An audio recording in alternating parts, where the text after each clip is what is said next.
Like it or not, winter is coming. The weather late last week was a harsh reminder for sure. Yeah, but what kind of winter are we in for this year?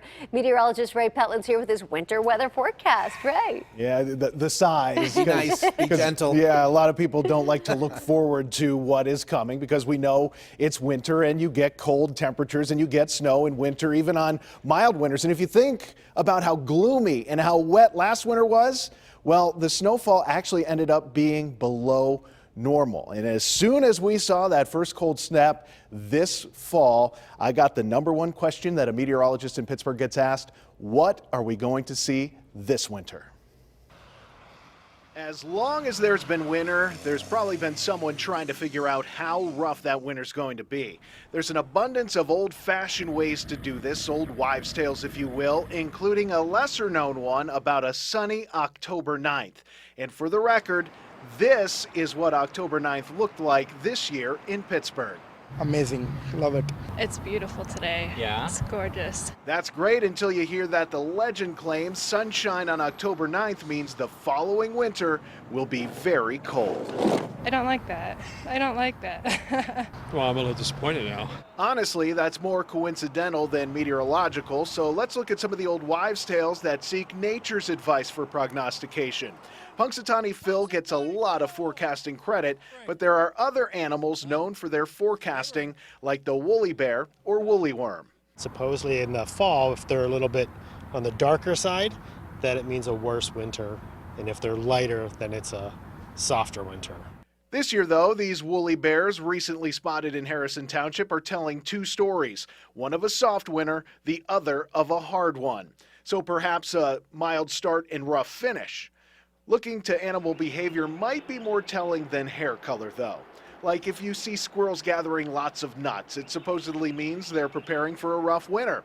A local couple's car recently made national news for this, as their neighborhood squirrel was stocking up.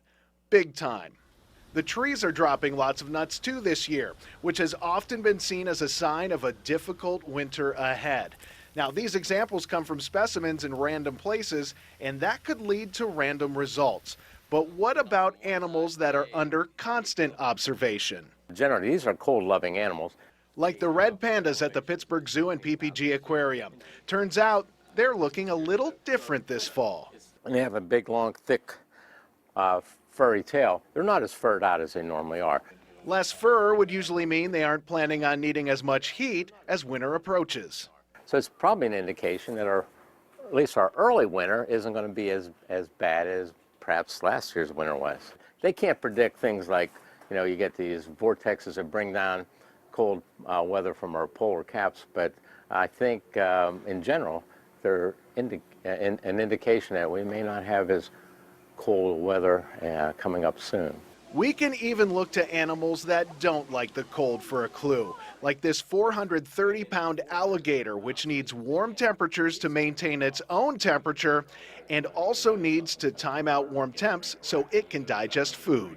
He actually stayed eating and feeding longer going into October than he has done it last year. So it may be indicative of the warmer weather lasting longer, or perhaps even a milder winter. So we know what the animals, the trees, and grandma's old forecasting techniques are saying for the upcoming winter, but what is the atmosphere saying about this upcoming season? Well, it turns out nature's old-fashioned predictors and the more high-tech methods are sort of on the same page, at least this year. After checking sea surface temperature trends in certain parts of the world and comparing that with the past, the storm track, or the predominant atmospheric roadway for storms, will be near the Pittsburgh area. Translation? That means frequent bouts of snow and rain, and with that track predominantly south of Pittsburgh, overall, we're looking at a slightly colder than average winter. Here's how I'm breaking it down. Winter looks to get off to a sluggish start in November and December, starting with average to just above average temperatures. The new year, though, comes with a new attitude from Old Man Winter. Temperatures look to drop below average January and February, then we'll get out of the deep freeze with temperatures returning to near normal levels in March. I'm projecting near average snowfall for both November and December. But then the snow machine turns on at the start of 2020, bringing above normal snowfall accumulation for both January and February. March looks like a quick transition to spring, though, with below normal accumulations expected. Bottom line, winter starts slow, then kicks into gear January and February with my early bets on Punxsutawney Phil signaling spring-like weather to arrive right on time. So actually it's January and February that are going to be the ones that take us to above average levels for snowfall and below average numbers for temperature. So those are the months. That's going to be a rough couple of months to get through. But leading up to that, this month and next month, we're going to see pretty much what you would expect overall for winter. You know, a lot of meteorologists might have just said, you know, the groundhog had some ideas, but you went further. I went further. You took us to the pandas, the alligator, the woolly worms. Yeah, very thorough and impressive.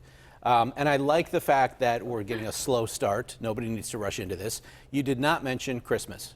Too early to say if it's a white Christmas? It's too early to say if it's going to course. be a white Christmas, but statistically, we do not do well with white Christmases. It doesn't happen too often.